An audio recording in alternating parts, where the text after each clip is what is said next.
All right, let's start off with Division One, the quarterfinals. Number 7 seeded Los Alamitos Griffins taking on the number 2 seed, the number 2 team in the country, the St. John Bosco Braves at Panish Family Stadium in Bellflower. And Los Al, they lost 63-38. They actually scored the first touchdown of the game, but then that ground game of St. John Bosco got going. SJB rattles off 21 unanswered points, and it was kind of over from there. Howard, talk about the ground game, the rushing game of the St. John Bosco Braves a little bit. That was impressive. Well, that's what we had as a key going into the game. On the preview, we talked about this is an upfront group for St. John Bosco that's as dominant as anybody in the country. We know they have multiple running backs, and they're 2 and 3 deep at the offensive line, and they get after you. And it showed. There was a running back for St. John Bosco that averaged 25 yards every time he touched the ball. 3 running backs had over 100 yards. There was 8 rushing touchdowns.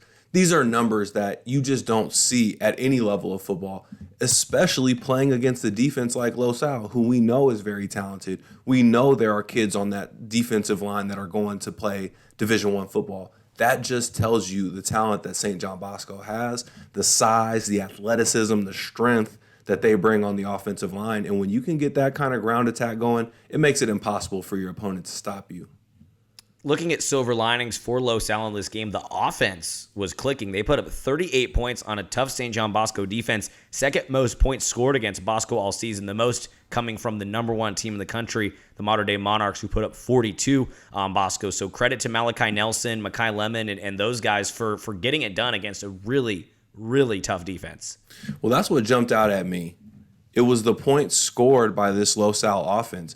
I mean, credit to guys like DeAndre Moore, got the scoring started early. Ethan O'Connor had a big game on defense with an interception, also put some points on the board with the touchdown in the third quarter. So Ethan O'Connor came up big. He's a guy we expect to see. But what I really, really loved, and shout out to the offensive line as well, they gave Malachi a lot of time. But what I really loved was the stat line from Malachi, the performance from Mekhi. These are guys that they've got a target on their back. You know, they're the 5-star guys. They're the 714 connection. They're all-world superstars, right?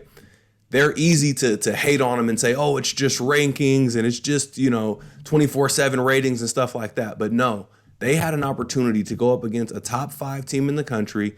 Everybody on St. John Bosco is going to college. And if Mekhi and Malachi come out and have an average night, have a subpar night, and Los Al gets blown out, everybody's going to blame them. They're going to say, oh, look, these guys, they're not what we thought they were. Instead, Malachi throws for 5 touchdowns.